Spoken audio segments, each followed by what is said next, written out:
Bonjour, bienvenue dans ce nouvel épisode des mercredis de Coach Doudou, l'épisode 5. Et aujourd'hui, on va parler d'un sujet qui, moi, me porte énormément à cœur et qui devrait aussi vous porter beaucoup à cœur puisqu'on va parler de l'avatar. Alors,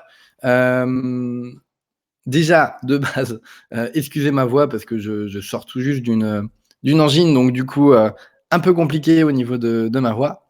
Alors, aujourd'hui, je voulais vous parler de l'avatar client pour plusieurs raisons. La première, c'est que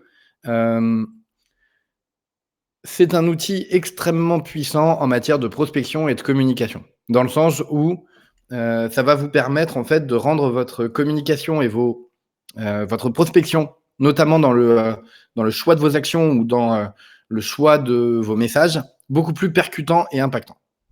Donc ça, c'est le premier élément. Le deuxième, c'est que ça va vous permettre de radicalement économiser votre énergie et votre temps en vous concentrant sur l'essentiel. Et enfin, le troisième point, c'est que c'est un outil qui a fait ses preuves. C'est un outil que j'ai utilisé, que beaucoup de mes clients utilisent, que de nombreuses entreprises et grandes entreprises exploitent. Alors, on peut l'appeler avatar client, on peut l'appeler persona, mais dans tous les cas, c'est un outil qui est extrêmement puissant et que vous pouvez utiliser vous aussi, même si vous êtes indépendant, même si vous êtes entrepreneur et que vous êtes à votre lancement. Donc, je prends une petite lampée d'eau. Alors, rentrons dans le vif du sujet. Qu'est-ce qu'on appelle déjà un avatar ou un persona? Alors, un avatar ou un persona, en fait, c'est le portrait fictif d'une personne qui pourrait être votre client ou un interlocuteur privilégié dans la structure que vous cherchez à toucher. Donc, ça concerne aussi bien le B2B que le B2C. B2B, quand vous vendez à des entreprises, B2C, quand vous vendez à des particuliers ou à des toutes petites entreprises. L'idée, c'est que ça va être une personne fictive qui n'existe pas, mais qui pourrait très très bien exister, tellement vous allez en dresser un portrait précis avec une histoire, du contexte, avec de la matière et qui va vraiment humaniser ce personnage. C'est pour ça d'ailleurs qu'on appelle ça persona ou avatar, parce que même si c'est fictif, eh bien, ça pourrait tout à fait être réel parce que c'est quelqu'un qui a une personnalité, qui a une histoire, qui a des valeurs, qui a des rêves, qui a des doutes et qui a des envies, des problèmes. Et du coup, en vous concentrant uniquement là-dessus et en vous construisant du coup ce portrait fictif, eh bien, ça va vous permettre de faire quelque chose que peut-être vous ne faites pas aujourd'hui, c'est-à-dire au lieu de vous adresser à une foule de personnes qui sont pas forcément bien identifiables, vous n'allez plus vous adresser qu'à une seule personne. Où vous allez réfléchir votre stratégie de communication qu'en fonction d'une seule personne que vous aurez en tête. Donc, imaginons par exemple que je dresse pour mon entreprise l'avatar de Michel qui serait indépendant. Bah voilà, Michel, je vais dresser toute une histoire autour de lui. Je vais dire que Michel, il a 40 ans, il est salarié cadre depuis maintenant 15 ans. Il est manager dans une usine et il a fait un peu le tour de son métier. Et puis il sent que il est plus trop à sa place, que l'entreprise a beaucoup trop bougé par rapport au début, que ses ambitions sont plus tout à fait les mêmes. Et donc du coup, il a envie de quelque chose de nouveau. Michel, il a envie de vivre une aventure où il serait il serait le seul maître à bord, pour ne plus avoir à faire des actions que demandent d'autres personnes. Et donc, du coup, Michel, il va tout simplement se lancer dans l'aventure indépendante, devenir formateur en management pour apprendre aux autres à manager, à gérer des équipes comme lui, il a tellement apprécié faire. Mais depuis qu'il s'est lancé, ça fait 2 ans maintenant, eh bien, il rencontre de vraies difficultés sur la prospection. Pour lui, c'est vraiment un énorme frein. Il ne sait pas trop comment s'y prendre. Donc, il a fait un peu comme tout le monde, comme ce qu'il avait vu autour de lui. Il a rencontré des personnes, il a participé à des événements, il est un peu sur LinkedIn, il est un peu il est un peu sur les réseaux sociaux, il va sur des salons, il va à des événements, mais voilà, il n'y a pas forcément quelque chose de structuré. En tout cas, il ne sent pas forcément qu'il y a quelque chose de structuré. D'ailleurs, ça se sent au niveau des chiffres parce que les seules affaires qui rentrent, il ne sait pas forcément expliquer d'où ça vient. Et surtout, il ne sait pas forcément comment répéter l'exploit. Et donc, vous voyez, là, c'était vraiment un exemple que je vous ai fait en live, parce que c'est pas forcément mon avatar, mais on pourrait tout à fait se dire que Michel existe. Et c'est ce qu'on vient vraiment rechercher dans la construction de son avatar, c'est d'avoir quelqu'un qui soit réel, assez réaliste, pour qu'on puisse se mettre dans ses pompes.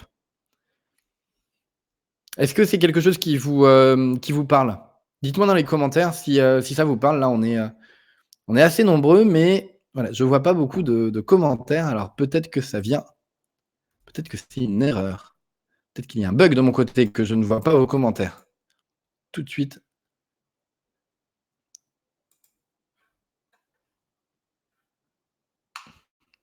Ah, il y avait Dany qui avait dit bonjour.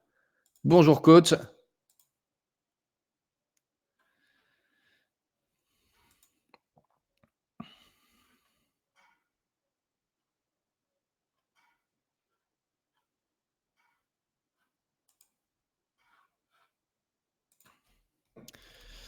Hop.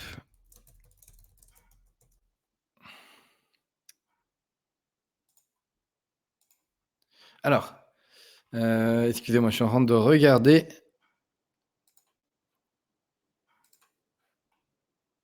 Les commentaires. Ok. Donc, oui, c'est bon pour Dany. Super. Ok, donc. Ok, super. Je commence à les voir. Donc, voilà. Donc, en fait, votre avatar, c'est ça. Un avatar, c'est vraiment un portrait réaliste d'une personne fictive, mais qui pourrait être votre client idéal. Alors, on ne va pas forcément revenir sur cette notion de client idéal. Je vous invite à aller regarder cet article.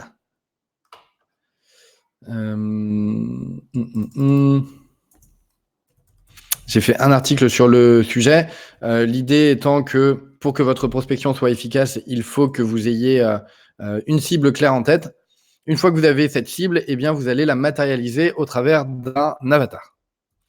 Hop, donc voilà, je vous mets le lien de l'article dans les commentaires. Comme ça, si vous souhaitez aller le voir pour en savoir un peu plus sur cette notion de client idéal. Donc maintenant qu'on a le client idéal, on va le décliner sur un avatar. Donc, comment construit-on un avatar? On a identifié sa cible, son client idéal. Il y a deux cas. Soit votre client idéal est une seule personne, parce que c'est un particulier ou c'est une entreprise très courte, genre par exemple des entrepreneurs ou des indépendants. Et dans ce cas-là, vous allez vraiment dresser le portrait du client avec lequel vous allez adorer bosser. Donc là, moi, j'ai pensé à Michel en pensant à un de mes clients avec qui j'ai beaucoup aimé travailler. Bah, vous, c'est pareil. Vous prenez, vous faites en fait un mix des quelques clients, 2-3 clients avec lesquels vous avez vraiment adoré bosser parce que vous leur avez vraiment apporté quelque chose et vous avez senti qu'en retour, ils vous en avaient beaucoup apporté. Et dans ce cas-là, vous allez faire un mix de leurs histoires, de leurs valeurs, de leur personnalité pour en faire un nouveau personnage. Donc, très important, il faut donner un nom à ce personnage, il faut lui créer une histoire, un contexte, une personnalité avec des valeurs, avec des rêves, des aspirations, avec des problématiques, avec des enjeux, des projets, etc. Et puis ensuite, on va répondre à des questions beaucoup plus spécifiques. Donc, les questions importantes, c'est quels sont leurs rêves, leurs ambitions, leurs plus grandes motivations? Comment définissent-ils le succès et comment définissent-ils l'échec? À quoi ressemble une journée type? Quelles sont leurs principales missions au quotidien? Qu'est-ce qui est source de frustration, au quotidien pour eux? Qu'est-ce qui les empêche de dormir la nuit? Qu'est-ce qui, vraiment bloque leur esprit? Qu'est-ce qui est, vraiment source de tension, pour eux? Quelle est leur plus grande peur? Quelle erreur commune font ces personnes par rapport à ces peurs ou par rapport à ces projets? Mmh, qu'est-ce qui leur rendrait la vie la plus facile? Et par rapport aux solutions que vous allez, proposer, quels sont les doutes qu'ils vont avoir par rapport à votre solution? Et qu'est-ce que votre solution va leur apporter de nouveau? Votre solution, vos prestations, vos services, vos produits. Et donc du coup, l'idée, c'est de décliner toutes ces questions, de les mettre, vous pouvez tout à fait le mettre sur une seule et même page, donc soit, heu, par bloc, soit sur, une page où vous répondez aux questions, un document Word et vous répondez aux questions, à la suite. Et voilà, vous avez votre avatar, une première version qui est déjà terminée. Il faut se dire que l'avatar, c'est vraiment un processus itératif. Un processus itératif dans le sens où, eh bien, au fur et à mesure de vos rencontres, de vos échanges, avec de nouveaux clients, des personnes réelles, eh bien, vous allez pouvoir enrichir cet avatar. Maintenant, si vous partez de zéro, que vous n'avez pas, encore de clients ou que vous êtes en train de lancer votre entreprise, eh bien, la première chose à faire, mais ça, je le conseille même de manière générale à ceux qui, ont déjà une activité et ont déjà des clients, eh bien, c'est de, rencontrer en direct, en face à face, 3 à 5 personnes qui pourraient être des clients idéaux pour leur poser en direct ces questions. Pour leur poser ces questions vraiment en format enquête, format investigateur, format, heu vous n'êtes pas là pour, leur vendre votre produit, vous êtes vraiment là pour comprendre qui ils sont, ce qui les bloque au quotidien, ce qui les, anime au quotidien, quelles sont leurs peurs, quels sont leurs doutes et cetera, pour du coup venir enrichir votre avatar par la suite. Et donc du coup maintenant vous avez cette première version de votre avatar. Comment l'exploiter? Eh ben, il y a plusieurs façons de l'exploiter. Déjà, la première chose, c'est que vous avez une personne en tête maintenant. Et quand vous hésitez entre plusieurs actions de prospection, est-ce que vous allez sur LinkedIn? Est-ce que vous allez sur Facebook? Ou alors est-ce que vous allez à tel événement réseau ou à tel événement réseau? Eh bien, ça va être beaucoup plus simple pour vous de vous poser la question sous l'angle: «Tiens, est-ce que, Michel, il est plutôt du genre à aller sur Facebook ou sur LinkedIn?» Ou est-ce que Michel, il serait plutôt du genre à aller sur tel ou tel, tel ou tel événement? De façon à ce que vous, derrière, vous preniez la décision en fonction de ce que vous imaginez des décisions de Mich Ça, c'est le premier point. Le deuxième, c'est dans votre communication. Quand vous allez écrire dorénavant, sur vos réseaux sociaux, sur votre site, dans vos mails, que vous allez créer vos flyers et cetera, eh bien, vous n'allez plus le faire en partant de vous, mais vous allez le faire en imaginant, votre avatar lire ce document, lire ce support. Et donc, du coup, vous allez l'écrire comme si vous vous adressez à cette personne-là que vous avez en tête. Vous ne vous adressez pas, là, si on reprend l'exemple de Michel, vous ne vous adressez pas à sa sœur ou à sa mère ou à son collègue, vous vous adressez à Michel. Donc, du coup, c'est beaucoup plus simple d'écrire et de construire sa communication puisqu'on n'a plus qu'une seule personne à essayer de convaincre et à essayer de toucher. Et enfin, le troisième point, c'est que Michel, du coup, ça va vous permettre, cet avatar, de réfléchir à ces problématiques spécifiques et donc, du coup, derrière, à pouvoir construire des offres beaucoup plus spécifiques aussi. Et donc, du coup, d'enrichir votre gamme d'offres avec des offres beaucoup plus précises, pertinentes et qui seront beaucoup plus uniques sur votre marché. Donc, du coup, beaucoup plus simples et fluides à vendre, tout simplement. Est-ce que tout ça vous parle?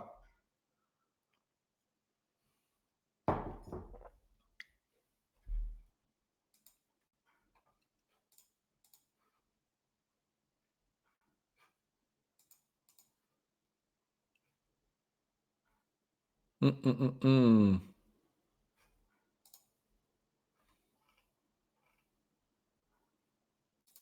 Alors, je suis désolé, je vois pas tous les commentaires. Je ne sais pas pourquoi.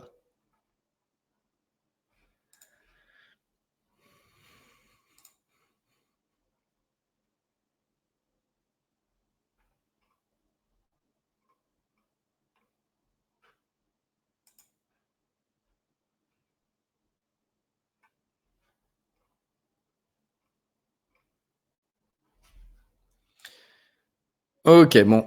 Bah, s'il n'y a pas de questions supplémentaires et que pour vous, c'est clair, je vous laisse aller découvrir l'article que j'avais créé à ce sujet qui vous explicite beaucoup plus ce qu'est l'avatar et vous aurez d'ailleurs un bonus à la fin de cet article. Je vous laisse le découvrir.